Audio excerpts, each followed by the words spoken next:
Good evening, guys, and welcome back to another FRL podcast.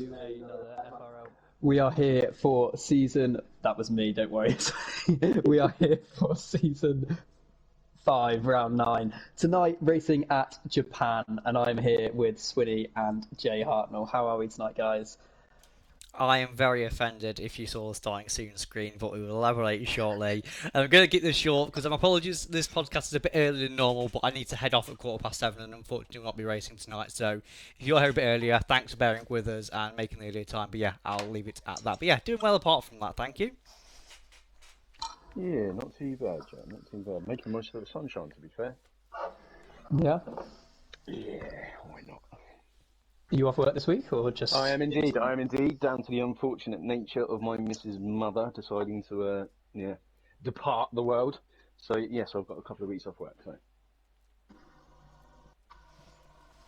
Yeah, well, FRL family is very sorry for your loss, and but yeah, focus on enjoying the next couple of weeks. I'd say just try and indeed. As long as the weather's nice. Yeah, exactly. As long as the weather's nice and the racing's good, can't be any worse than last week. That's for sure. 5 league races and 5 DNFs. It wasn't a good week for me. Consistency is all we ever asked for, and you've peaked at that, I think, partner. Peaked is definitely the right word. Indeed. But no, last week we had an interesting race at Spa. We want to cover as quickly as possible before previewing tonight in Japan. I don't know why I'd think that, but yeah. Let's move swiftly on to last week then. How did you guys find Spa? We've Jay's touched on it. Bowie, you do, and then I'll reveal all. Okay, I'll go. It was pretty good. Third in Q1, which we keep scoring Q1, so that was always a nice bonus. And the weather was just epic. Into slicks, kind of the same pace, really good battling, and a sixth and a seventh for a fifth and a sixth. Sorry, for AlphaTauri. So last week we got a sixth and a seventh. This week we got a fifth and a sixth, and we moved up in the constructors again. So Leppy, since he's back, has been phenomenal, which is great, and yeah, just had really good fun, really. Yeah, you had a strong race, didn't you, Jack, to be fair? Yeah, it was actually really fun. Chasing down iLinks, had an unbelievable battle with Carlos Killer, which was virtually an entire lap side by side, and at the end of it, I think we both kind of just didn't want to battle anymore, so just kind of gave the other one a little bit of room throughout the race, really. But yeah, it was really good fun. It was, yeah. I saw the video clip that I posted that with Carlos Skiller and yourself. That was an epic battle. Fair play to both of you for not touching.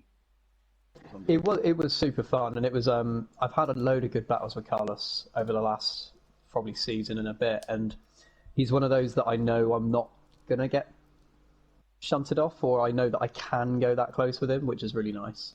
Yeah, definitely. Well, I'll touch on, I'll touch on my race then. Won't last long. I must admit, yeah, I really enjoyed it up until the point that I crashed. Yeah, not knowing what tyres to go on, intermediates, slicks. Yeah, it was really enjoyable. It was just unfortunate. I think I was one of the first ones to pit for the slicks. I think I was either third or fourth person to do it, and yeah, I just ran out of talent, and yeah, binned it on the slicks, unfortunately. So, and of course, I made the exact same error as Michael as well, which was assuming it was a safety car, and it was a VSC in pitting. So yeah, No. yeah, it wasn't a great race, but I enjoyed it, and yeah, hopefully more of the same tonight. Anyway, let's hope for no rain though. Oh, you know what? Going into the race last week, I was all for it. So, for a bit of context in Tier 1, guys, it said it was good. The race was going to be raining, which again normally piques my interest because I know pound for pound I'm a bit better in the wet than I am in the dry. Then it recommended every driver, despite the fact it was clearly raining at the start, started on slicks because it was that light rain where it's not wet enough for inters, but it's still a very, very, very greasy track. So I was like, even better. It's more all about tricky car control in the rain. Like, what more do I want from a race at Spa? I even once in the Monday Night Madness in a realistic has finished P4 in Spa when it was wet for the whole race. I enjoyed it that much. Yeah, long story short, I'm going to find the link that Bowers put in just to explain what happened. So yeah, there was what I thought was a safety car on lap 3 for a ever consistent Statistic King getting his tyre ripped off at about 2 miles an hour in the wall. Very confident that it was a full safety car. I'm like, well, I'm going to get rid of the softs I started. I'm going to put mediums now. In theory, they could last the end of the race, but because of the conditions, softs are so much faster than mediums. So I was just going to do one lap on mediums, come back in and put softs in, redraw the back of the safety car. I was like, wow, big brain here. I can use softs for the rest of the race. Well, if this will work, let's see what did happen, guys. Let's see what did happen. I think there'll be another safety car. Oh, fucking hell. Ignore my French, guys. I think there'll be another safety car. Yeah, I've got a car coming in for mediums. So yeah. Go pit again. Ignoring the fact that it clearly says they're virtual safety car, guys. This is what I was doing. So many spare softs, I could just put them on for the rest of the race. See, look at that. Even explaining my tactic for you again, guys. It was thought, this is big brain strat here. Big brain, I thought. And then I just... Yeah, I haven't even noticed it's gone green yet, by the way. Because just watch. Did you all know it was a VSC? Oh, no. See, look at that half panic. Again, some more French from me, I do apologise. So yeah, look at this. I put on my fresh mediums, thought, okay, fine, P14 vibe in. Already thinking as a dread here. And yeah, over using Radion. Look how early I lift. I And... love Spanner, I'm dead. Oh, wow. Oh, wow. Bye-bye, Michael.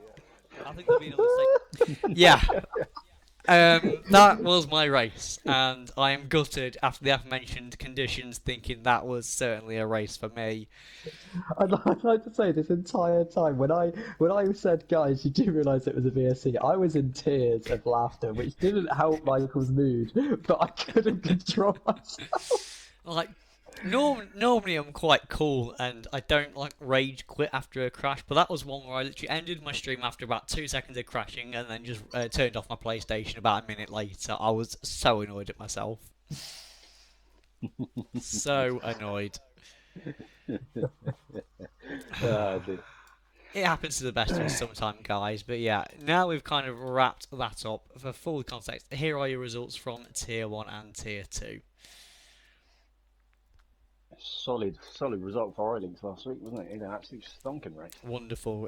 He impresses me every time he's raced this season. I don't know what he's had to drink before he does his races, but he just seems to perform exceptionally well and exceptionally consistently, especially in Monday Night Madness, bless him, where I don't know what car had at the start. Must have had a good car in the first race and has been leading the championship ever since. And he's just in a Haas every week. And even on a random spin wheel round, it puts him in a Haas. So, I felt so sorry for him. So bless his cotton socks, no. but at least in equal performances, he's really showing in Tier 1 how what a good driver he is on this game. So I've got a lot of respect for him in the way he's going about this season.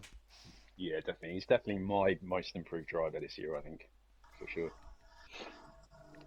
100%. He's just grown in confidence throughout, which is really, really good to see. He was so nervous last year on his first series in Tier 1, and yeah, he's just come on so well. Yeah, and you know what, guys? I think we were all going on about how Tier 2 was wrapped up and done. I'm not so sure anymore, guys. I'm not so sure. Because look again in Tier 2. Not a good race for Scenario 7 once again, and I heard he's got a broken foot. Has he really? Yes. Ooh, this could throw. Is he still racing tonight? It's still racing. I think he might be actually having to be on pad and wheel. I can't remember what his racing arrangement says, because I know he has a decent wheel, but I don't know how much pad he uses when he's in league racing. But, he runs the same as myself and Kevin now, Fan Attack CSL, I think. Yeah, I think don't quote me, he might be back on pad for a bit. He might be on wheel and just driving in pain. Either way, his results are making it interesting when I bring on the standings, because They are, yeah. and so that top 3, you're looking at probably all the, along with Scenario, probably all your top 4 drivers in Tier 2 at the moment. So for him to be landing in P6 and there's 3 other, probably over the course of the season will turn out to be his main competitors gobbling up the podium, could be in trouble. Could be. He certainly needs to have a few solid weeks just to get back on track, doesn't he? I think. Just get that confidence back. Yeah, just don't do a Charles Leclerc and Imola, and just get the points home. Yeah, that's it. I think if he finishes solidly in the top 10 for the remainder of the races, I think he's still got it pretty much tied up, hasn't he? I think. We'll confirm that when I get this championship standings up. I think it's closer than it is. I think it's almost a race win gap now he's got. Could be. Okay. Is it going to be another Hartnell situation where he bottles it until the last race, Oh, like I did last season? well, It could be. I just don't know. I just don't know how I'm going to feel if I see an actual trophy next to his name. That's a good point. There's a trophy missing on my name. I only just realised Oh. it. God. There is, yeah, damn it. Yeah, there is. I'm more annoyed that you noticed, actually. I should be the same as Jay and have a trophy by me, and I just look as average as you now, Bowie. No, Hey. no, yours was Mickey Mouse, Michael. That's why yours was Fisher Price. I mean, That's why you don't your have one. trophies for winning tier 2. My trophies for winning tier 2 when there was 3 tiers in FRL. So therefore, I'd say that's a higher standard of a tier 2 trophy. Whilst you won in basement division, mate. You do get a trophy, but there is small print on all the trophies that says you're only allowed one if you know the difference between a safety car and a VSC. So unfortunately, mate, you've lost it there. So if that's the case, we're stripping Jay's off his as well then, because he made the same You're mistake as taking- me. You're taking mine as well, yeah. You're taking mine away as well. Oh, balls, that hasn't helped as well. It's not Indeed. worked. In my defence, I just followed Michael.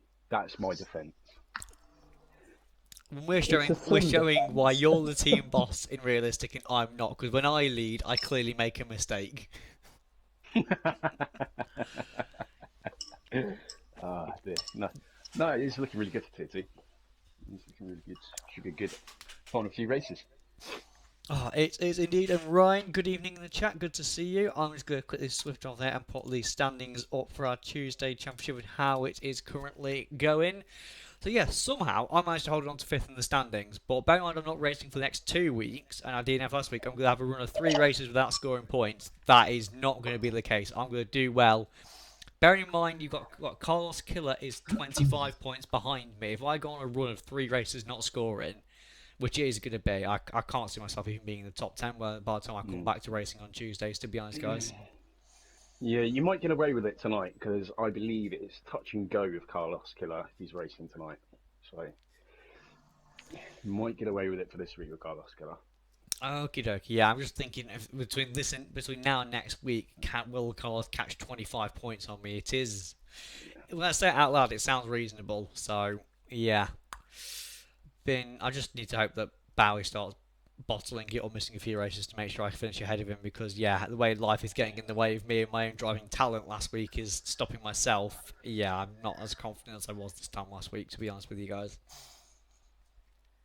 I think as well, Japan's not really a track where if you're low on confidence you want to be, is it?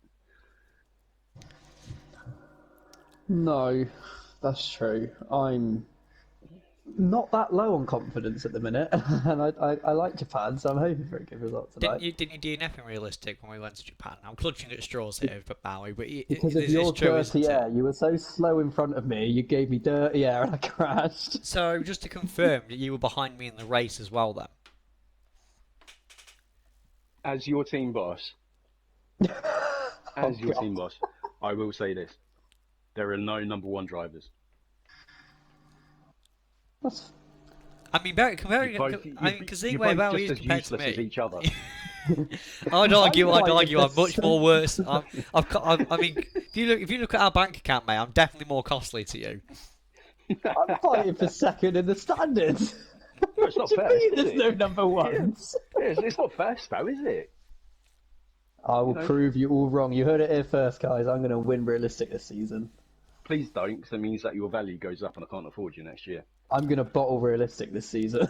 Yes. It's fine. I just can't be bothered with that other than ego of a realistic champion. So I'm We'll have to take this podcast. We'll have to go down to 2 people because we won't be able to fit that many heads into this party. I'm not going to lie. So, yeah, I'll be glad if Bottle Job Bowie starts turning up in realistic. If I'm being honest with you. Like it. But yes, just to confirm, tier 2, the gap at the top for scenario 7 is 50 points. Now, that for me is a small gap. And Mystery has been very consistent recently, so it could be that gap could be gone before we know it. To be honest with you, Definitely. I think Sector 1 in Japan, S's, lots of people do crash there and can DNF there, and most corners around the track. So if there is, I'm not saying I want a DNF scenario, but if there is a DNF and Mystery wins, it's flipped completely. So, or even if Mystery wins a scenario, has a poor race, it is still, yeah. Well, to be honest, the pressure is all on Scenario, isn't it? One mistake in one DNF. That's it. Yeah, That's and that especially lead. when you've got super quick guys as well, like Twisted, Nivi, Becco, who aren't that far behind, even down to Daz Parker in 7th. They're quick guys that don't really have anything to lose, so don't have to be reserved or worry about things as much, I'd say. So can cause a big upset. no, indeed, I rate I think the top 11 in tier 2, all of them, even including Moody, even though he supports the League One club now, even Moody. What's wrong with the League One club? But, you having to play Moody's football team next season, and poor you, that means you have to come near where I live. No, but saying that, you could quite easily put those top 10 from tier 2, and you could put them in tier 1, and they could do a job quite easily. Yeah, I reckon you could swap 11th to 20th in tier 1 with 1st to 10th in tier 2, and there probably isn't that much difference in the quality of the league. No offence to anyone who is in the bottom half of the tier 1 championships. Before you said swap, literally my mind, I was just about to be like, hard wait, we can't have 30 in a season. Like, what are you talking about? Oh, dear. Yeah, but the quality of tier 2, I can say it from experience, especially from last season. It's difficult. It's difficult. Literally anybody on their day can win a race in tier 2. 100%. 100%. No, absolutely. And yeah, just after I've been banging on about the constructors for a while, it looks a little more spread out this time round. There seems to be gaps developing, and I'm not going to talk about the gap between 10th and 9th as much as possible, Hartnell. I'm really sorry. Can we just not show this graphic, please? Can we just skip on? Yeah, I mean, to be fair, let's see. Williams are in, 5th, AlphaTauri 6th, Haas 10th. You know what? Constructor standings, you can disappear, and you know what? I'm going to give greater proximity. AlphaTauri are going up. We're going up the last couple of weeks, I've said it. Oh, it's not Bristol Rovers, mate. Come on. Yeah, we are. With the gas are going up, yeah. Indeed. But yeah, that is everything sort of wrapping up last week. Japan, guys. You two are racing it. I'm not. You're quite fans of the track, aren't you? Yeah, I mean, I did crash in realistic, which was a load of BS, but before that point, I felt really good. I had a good result here last time. We did Japan. I had to have a wing change on lap 1 and finished 5th. Granted, that was last year's game, but I do like the track a lot. And it could be quite open tonight with the check-in as well, couldn't it? Could be looking at it, yeah. So hang on, you 'Cause after one wing change, you got a P5, and you think that's good. Yeah. Just for context, guys. Here in the video I'm watching is normally I do the realistic race in the background. And now for realistic race, I had to pit twice for front wing, and I think I made about 4 pit stops because of safety car and strategy and whatnot, and I still finished P5. So that's not an impressive stat that he's given there. That with one wing change, he still managed P5. I wasn't helped by safety cars. Excuses. I mean, I can always guarantee he was, but Yeah, I was. No one checked my YouTube. Although, I need the views. No, I'm going into this race with little or no confidence, to be fair. It's going to be a challenging one for me tonight, especially it's a track where it doesn't really suit my setups as well. because When you obviously say setups, you've only got a Monza setup that you just use at every track. exactly. There's too many corners for my liking this Japan. I don't know. Can't be dealing with it. So no, but so I think it's gonna be a tough one tonight. It'd be nice to actually finish a race for once. I'd be quite happy with that. I don't care if I get lapped, but just to finish the race, I think it would be a positive for myself this week. I think, but Japan always throws up some good racing, doesn't it? Like It does, yeah, it really does. Because it's so. There are places to overtake, but it's also very trainy, I think. Because of sector 1 and part of 2, maybe, like you've got to just follow and then try and do your overtaking into the hairpin or the final chicane or turn 1. So I'd say there's 3 main spots for overtaking, really. 130R is the place where I normally do it. I always shocked the guy that runs no front wing has enough time to get ahead of a car before the 130R. Yeah, he starts 2 seconds behind. Yeah, indeed, that's it. Yeah, That right. Spoon is 2 seconds back and yeah. already just flown past him at 130R, holding on for dear life. That's it. Yeah, that's the whole point in that turn, isn't it? Scream and go faster. It's like a roller coaster. Have fun. I love it, but yeah.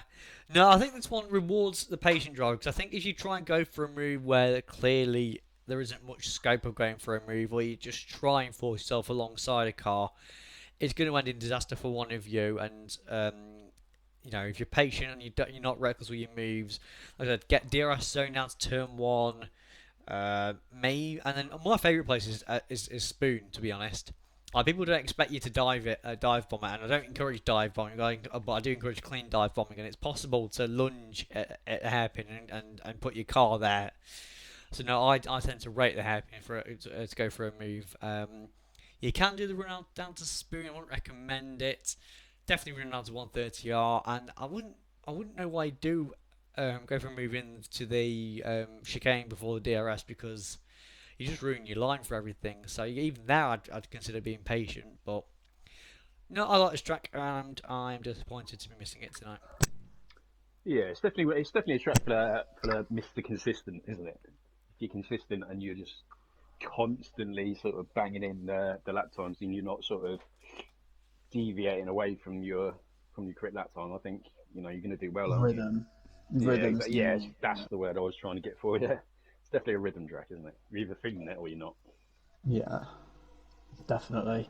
What do we think though for predictions for tonight? Should we go tier 1 first? Predictions.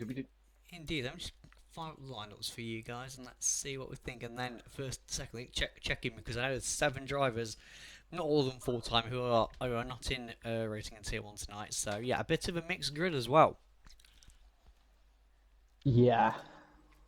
Worth noting as well, we have Wild Dog on comms for tier 1. He's unfortunately hurt his wrist, so won't be racing, but has stepped up like a legend and is doing comms for us. So definitely be sure to check that out. Indeed, that will be on the F4 channel. Just don't ask him how he hurt his wrist. Yeah, you don't want to know. And also, we can do bingo with Kobe as well. So how many times is he going to say, "Oh no, Kevin's not racing, is he?" No, so he can't say nice lap Kevin tonight, can he? So yeah, can't do bingo with who is Kobe. who is going to replace Kevin? Should we set up a little poll going? And the vote, whoever wins the vote, Kobe has to say nice lap to. I would just do it up by intention, not put you in that vote, Bowie, just because no, I'm not allowing it. But no, predictions for tonight then.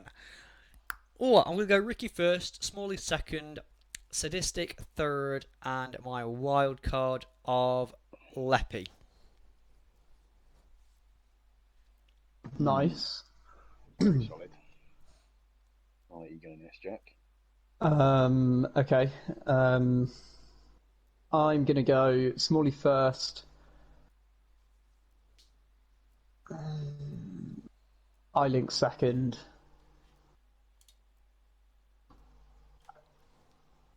Leppy third, and Jammy J is my wild card.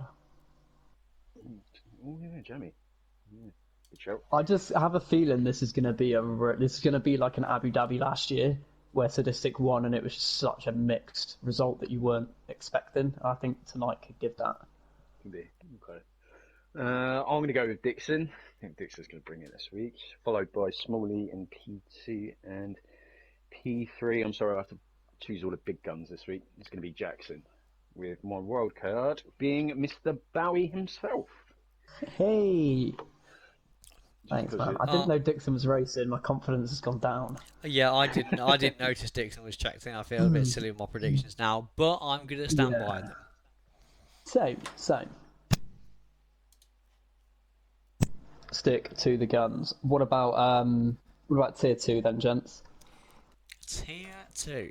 Harder to predict, I think, this one. So, we shall go. Let's see if we can keep things going. We will go, the pressure's going to be piled on. We'll go that Mystery will be winning. We'll go Becco for P2, Scenario for P3, and my wild card will be Daz Parker.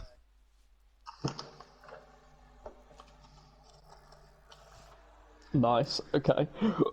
I'm gonna go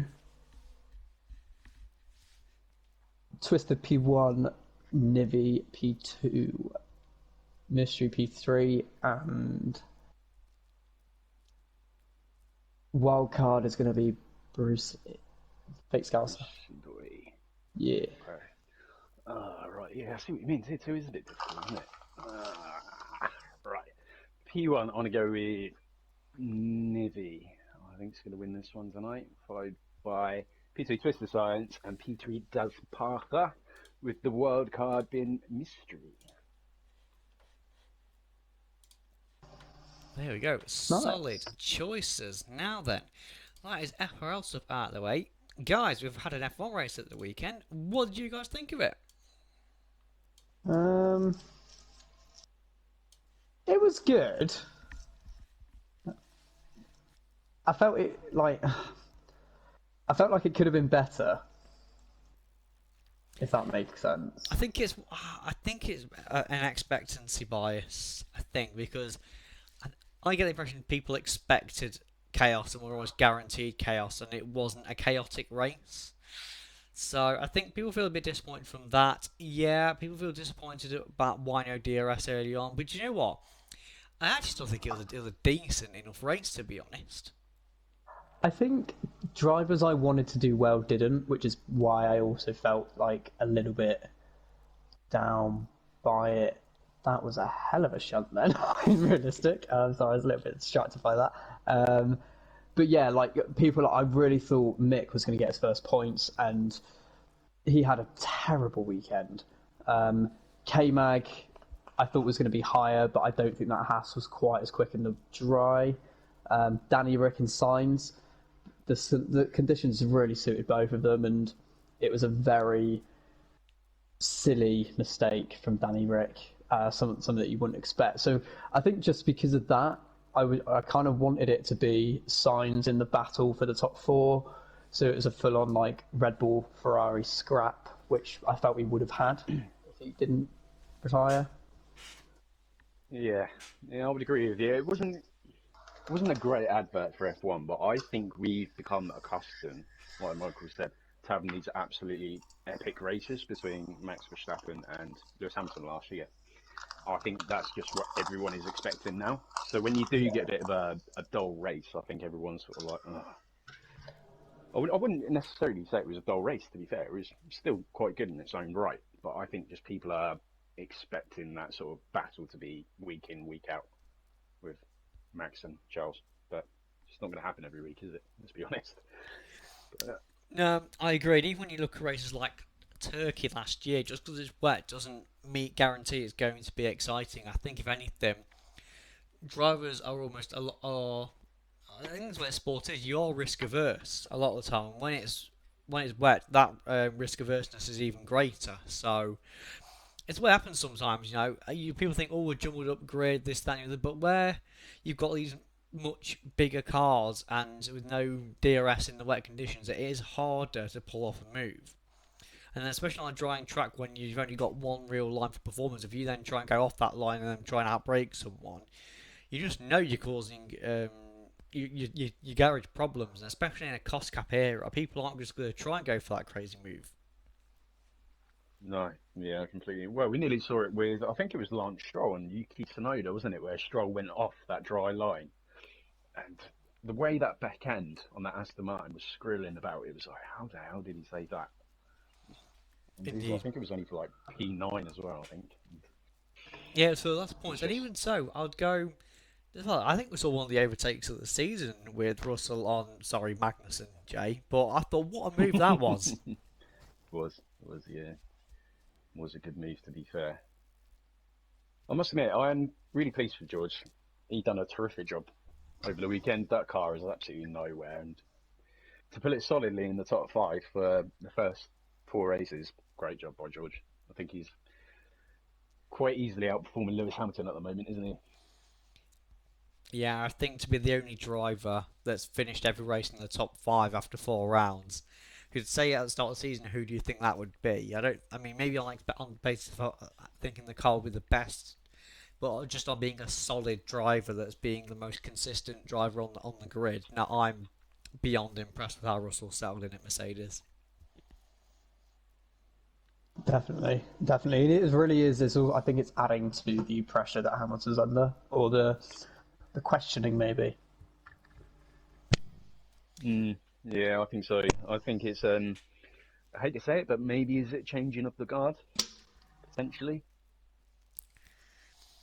Well, I don't know. I was listening actually on the way home. I was listening to an F1 podcast when they were going. It could just be the difference is that, like, based on how last season ended, Hamilton's just got like 1% lower motivation than normal, and that 1% is the difference.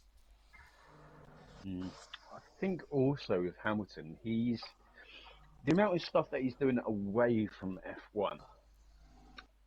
Is it distracting him slightly? What with his fashion stuff, he does a lot of singing as well, doesn't he? And now with this bid, where I think he's put in 10 million to try and buy Chelsea with this consortium, is it maybe distracting him away from F1 a little bit? It could be. What a save by me there on the final corner, just to add. But I mean, beyond lucky. I don't. I think it's one of them things that if you're winning the world championships, having these outside interests aren't a problem, and then the second they're not winning, suddenly it is a problem. So I don't know how much I can attribute to it. Maybe it is a thing though, because he's getting towards his retirement. He's planning what to do next and a life outside of F1. Like, I completely see that could be a thing, but I'm not going to say that's going to be what is causing these performances. I just think he wants to come back this season after the way last season ended with a bang and sort of start dominating it as he would have done previously. And the fact he's not. Yeah, I just think he's down on motivation, waiting to be confident in the car, and then things will turn around later in the season for him. Not maybe too late, but mostly I think more than anything because I want Hamilton to get the record of winning a race in every season he's competed in. So I think more through hoping that will continue than anything tangible. I just hope it gets sorted out, to be honest.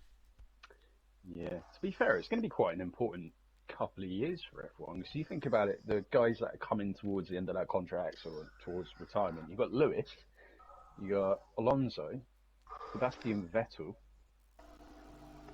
It's going to be interesting to see when those guys retire and who's going to make the step up. Is it going to be Colton Herta from IndyCar? Yeah, I because I would was love going to to see say, him coming to F1. and Danny Ricciardo as well.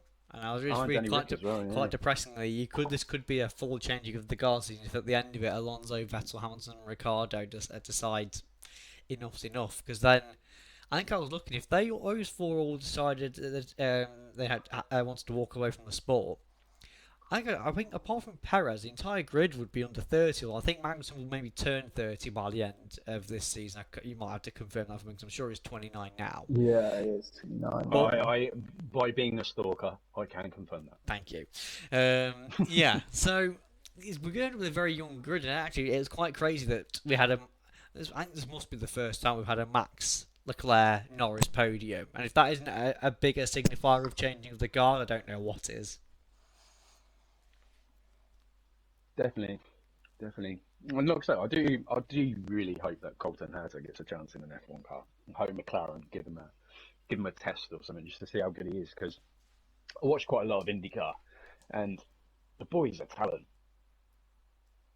Yeah, he really is. Colin Hurta, Really yeah, is. he's I'm getting into IndyCar a lot. I started watching it a lot more because drivers like Grosjean, Marcus Ericsson, Callum Ilott, obviously they've all gone over, and I started showing a bit more interest and started watching some of the last couple of years of races, and they've got some really, really good drivers in that series. Like yeah, outside of the ones I mentioned, like some that could easily do very well in F1, I think, given yeah, the chance. definitely. It's like Felix Rosenqvist. He's another one that I think could do a job in an F1 car. Yep. And it's pretty Jimmy Johnson as well, going from NASCAR. How many wins he had in NASCAR? I don't know off the top of my head, but it was hundreds of wins in NASCAR. And at the age of 43, he just jumped into an Indy car, and he's pretty quick as well. So it just goes to show, if you've got a driving talent, I think no matter what it is, because we see quite a lot of F1 drivers, don't we? I think Bottas has done it, Kimi's done it, Robert Kubica not very successfully in rally, haven't we? But, so I think if you've got a talent, you're going to be quick in anything, aren't you? Really, if you've got that eye. Yeah, 100%. I suppose we better talk about the announcement from EA this week as well. The new game will be out on the I've forgotten the date.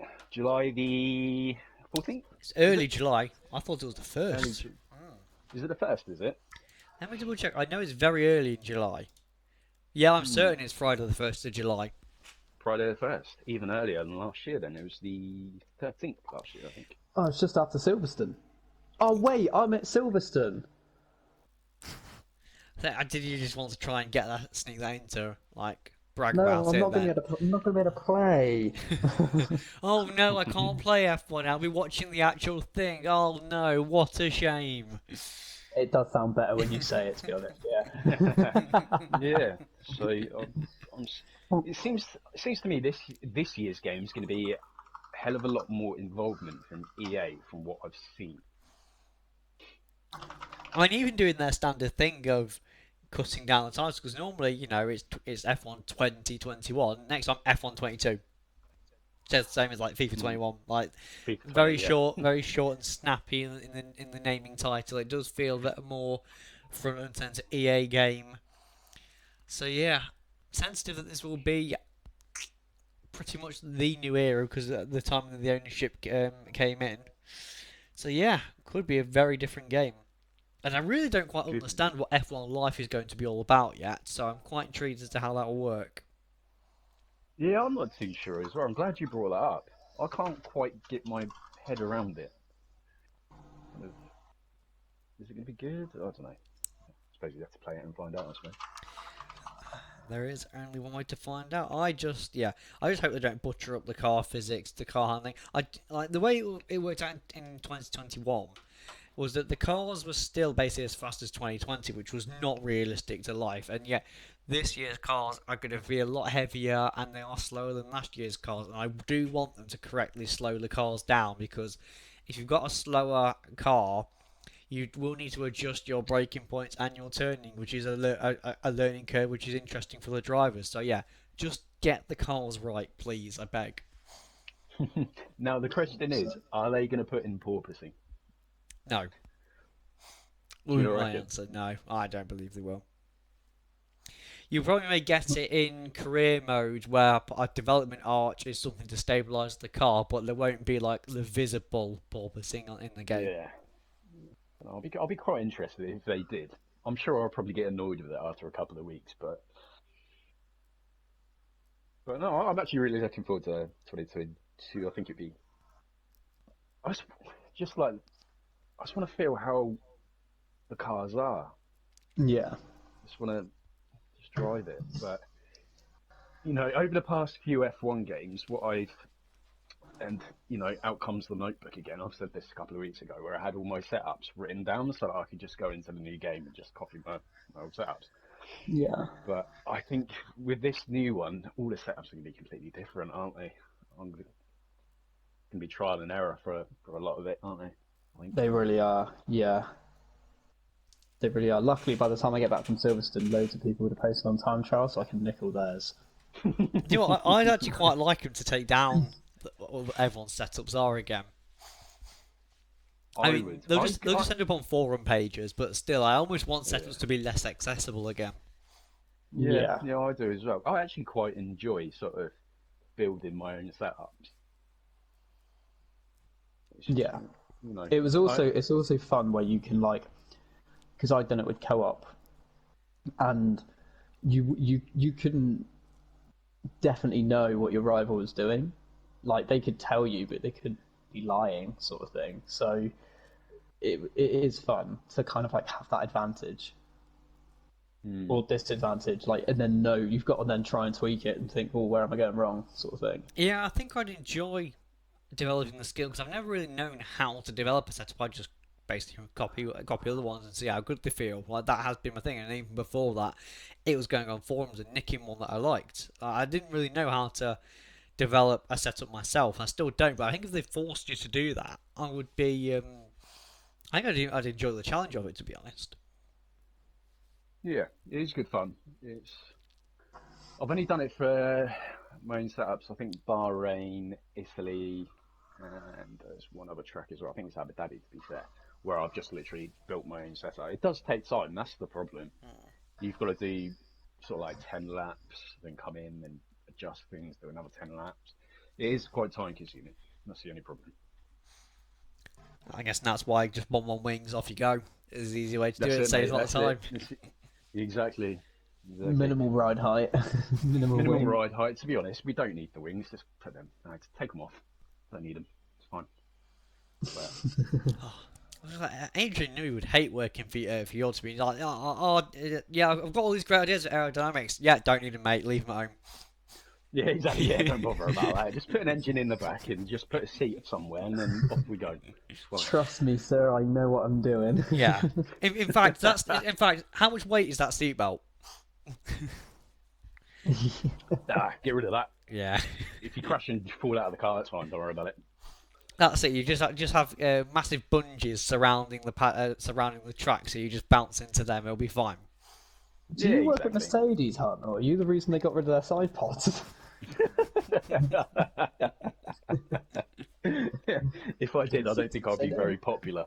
Not at the moment, no. Yeah. Right. I must admit, when that Mercedes came out, I'm like, where they're going with this. They're onto something. They're onto something here. It's not quite as wide. There's going to be less drag, and then obviously porpoising wasn't really around when they first announced that car.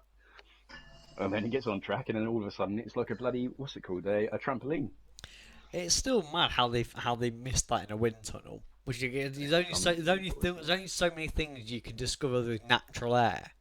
It's quite mad that with all the technology in the world, that's the sort of thing that all of them have kind of missed. Yes, especially with ground effect cars as well. Ground effect cars were around in the 80s and they had porpoising. You would think they would go back to those cars, see the porpoising, go, this could be a feature, and see if they can address it. I'm surprised Adrian Newey, to be honest. I think was he in IndyCar back in the 80s, or was he in F1? I can't remember. I can't remember his early days, to be honest, but it might have been in IndyCar when the ground effect cars were, or it could have been in F1. I don't know. Adrian Newey, I think he's pretty much nailed it, hasn't it? I can't remember seeing the Red Bull porpoising that much. No, I can't. But which is why I'm guessing even at his age, he's proving he's still got it. Because in an era where it's all about your aerodynamics, and he's still come out top trumps almost. It's it's very impressive. But I think even if you're a car in the midfield and your car isn't porpoising, I get the impression if these bigger teams don't figure out how to solve it, there's going to be a few technical staff that are being headhunted right now to try and nick their ideas. Yeah, definitely. I must admit, I do like Adrian Newey. He's proper old school, isn't he? He wanders about with a notebook, just literally doing little drawings. None of this sort of laptop for shenanigans or whatever. I saw a piece. It was on Sky F1 with Martin Brundle, and Martin Brundle went to Adrian Newey's house, and he ran through basically how he designs the cars and stuff. I don't know if any of you guys watch this at all. and basically Adrian Newey just had basically like a whiteboard basically with just bits of paper on it. And he said, "Yeah, I'll draw everything myself. I don't use laptops. I don't use anything like that. It is literally just with my eye and a pencil." Hats off It to is him. incredible. Yeah, It is hats off. astonishing. He's got to be one of the greatest F1 car designers that's ever lived, I think. Yeah, I'd back that 100%. Yeah. He's a very quiet guy as well. You don't see him doing a lot of interviews and stuff, do you? No, keeps himself to himself, just earns a lot of money, drawing in his notebook. Like, it's not a bad life to have, is it? No, exactly. I think Christian Horner speaks for bloody him and Jesus him and Christ, himself, yeah. doesn't he? The amount of words that God, Christian Horner comes imagine out if with. Adrian Newey had an ego as big as Christian Horner's. Jesus weeps. We'd be sick of that team. Oh dear. I must say, I do like Christian Horner. I do like some of the rubbish he comes out with. It is quite hilarious at times. He's just a pantomime villain, and I'm a bit bored Yeah, of his of course, one yeah, trait, that's to be it. honest. Yeah, that's it. That's it. Just a pantomime villain. That's all it is. But yeah, on another note, good news for Carlos Sainz. Indeed, he's allowed to bid that Ferrari for another 2 years. Exactly. Yeah, there we go. What a way to start off your new contract. Indeed, It's not a great way to start. I think it's brilliant. There you go. You get a great big payday. I don't really fancy it today. I'll just go crash. That'll Yeah. prove the haters wrong. But it's just like when a footballer gets a new contract, and the next game they get a red card, score an own goal, and get a red card. Like, well, I'm safe for the next 3 years. What are you going to do? Exactly. There's one name that springs to mind that was a classic of that, and his name was Jonathan Woodgate. Do you know what I always still find amazing is his debut for Real Madrid, where those Real two Madrid. things did happen, and it just even now I find it amazing that happened. Yeah. Yeah. Well. Sorry, I'm just thinking about the own goals now. Oh, a bit shocking. But yeah, I'm quite pleased with Carlos Sainz, to be fair. I think he deserves it. I think he's not a bad driver at all. I don't think he's on the levels of like Leclerc, Verstappen. I don't think he's there. But I think he's a solid number 2. No, but at the same time, I imagine he's also a very lucky driver because people were surprised when he signed for Ferrari and signed for 2 years. And like, well, you're only there until Mick's ready. But I think this could be a sign that Ferrari realised that maybe Mick's not going to reach those heights in F1. Not anytime soon, anyway. No. I'm quite surprised with Mick as well. I thought he would come into F1, a couple of seasons at Haas. I thought, yeah, probably did quite well, learn your trade or whatever.